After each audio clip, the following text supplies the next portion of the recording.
Pujari Lal Das is the court-appointed priest at the disputed Ram Janmabhoomi site. विश्व हिंदू परिषद ने मंदिर बनाने का कार्य शुरू किया है, इसके बारे में क्या सोचते हैं? ये तो एक राजनीतिक मुद्दा है।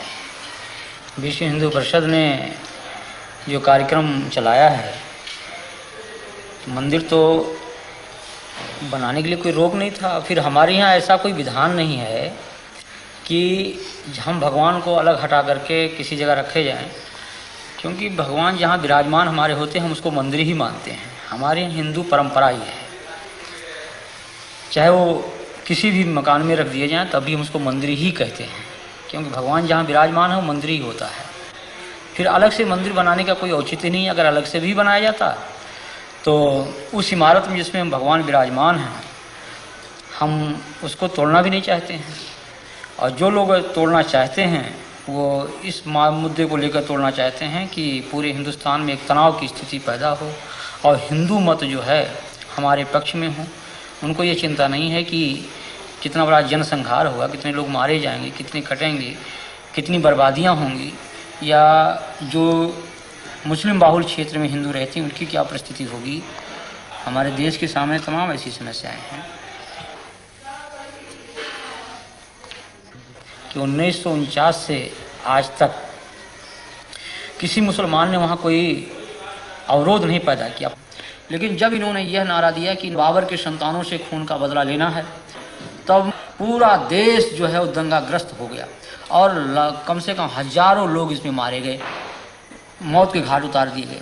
लेकिन तब भी इन लोगों ने जरा सा यह महसूस नहीं किया कि यह तनाव जो देश में फैल रहा है, हिंदू मुस्लिम की जो एकता आज हमारे देश में बनी हुई थी, तमाम मुस्लिम शासकों ने मंदिरों को जो जागीरें दी, आज जानकी घाट में माफीनामा मिला, हनुमानगढ़ी के बहुत से भाग मुसलमानों के बनाए हुए हैं, फकीर राम जी का मंदिर मुसलमानों का माफीनामा है। ये तमाम जो जागीरें मुसलमानी शासकों द्वारा मंदिरों में दी गई, और अमीर अली और बाबा रामचरण दास की जो समझौते थे कि हम हिंदू और मुसलमान दोनों एक मिलकर के रहेंगे, उसी जन्मभूमि के पाठ में दो भाग किया गया कि एक तरफ मुसलमान नमाज पढ़ेंगे, एक तरफ हिंदू पूजा करेंगे। ये सारी बातें जो थी उस पर इन लोगों ने पानी फेर दिया।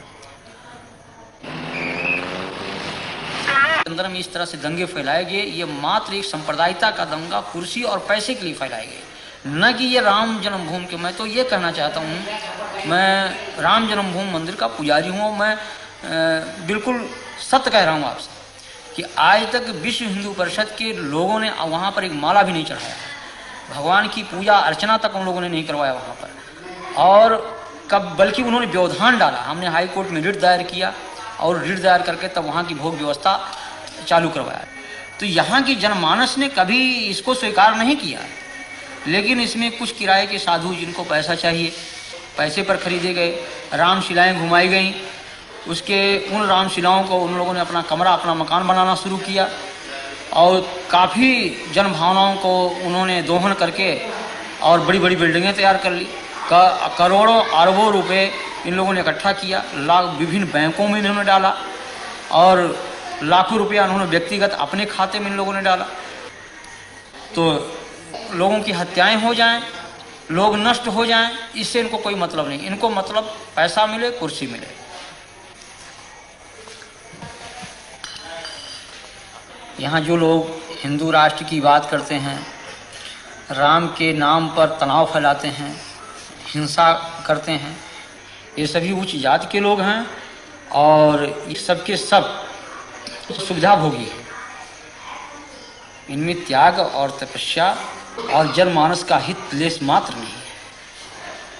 ये केवल धार्मिक भावनाओं को बाहर करके और स्वयं को सुख सुविधा में वो परिणित किए हुए हैं। ये जनहित की बात कर ही नहीं सकते। लेकिन आज बड़े बड़े मठ हैं, करोड़ों अरबों की संपत्ति उसमें है, और हम पैदल छोड़ करके एयरमेल से चलते हैं, फर्स्ट क्लास की टिकट पर चलते हैं, एयर कंडीशन के कमरे में रहते हैं। तो जहाँ पर हम एक तरफ भौतिकवाद, उस भौतिकवादी व्यवस्था से अलग होकर के त्याग और तपस्या और जनहित की बात सोचते थे, उस जगह हम उसको त्याग करके और हम भौतिकवादी व्यवस्था में परिणत हो चुके हैं। तो जब हम भौतिकवादी व्यवस्था में पूर्ण रूप से लिप्त हो चुके हैं तो हम भौतिकवाद की ही बात सोचेंगे, हम उससे परे हट नहीं सकते हैं। तो ये आज के धर्माचार्यों को कि आप क्या कहेंगे? हम तो इनको भौतिकवादी व्यवस्था का एक पोषक मानता हूं मैं। ये जो पूंजीपति कहते हैं कि हिंदू धर्म की रक्षा, हिंदू धर्म की रक्षा, मैं कह रहा हूं कि यहीं पर देश के पूंजीपतियों जो आज धर्म की आज अशोक सिंघल को इस बात को जो कह रहे हैं कि हम बहुत बड़े राम के भक्त हैं, क्या राम का यही आदर्श है कि 90% लोग भूखों मरे? ये हमारे देश की जो विषमता है आज, ये क्या इन धर्माचार्यों की पे नहीं चाहिए? अगर आप बड़े पूंजीपति हैं, आपके पास पैसा है, आपके कहने में एक पूंजीपति समुदाय देश का है, तो उन पूंजीपतियों से पैसा लेकर के उन गरीबों में लगाइए आप, जैसे मदर टेरेसा कर रही है, या और जिन धर्माचार्यों ने किया है, पूर्व जो धर्माचार्यों हमारे ने किया है, उनका अनुकरण करें आप।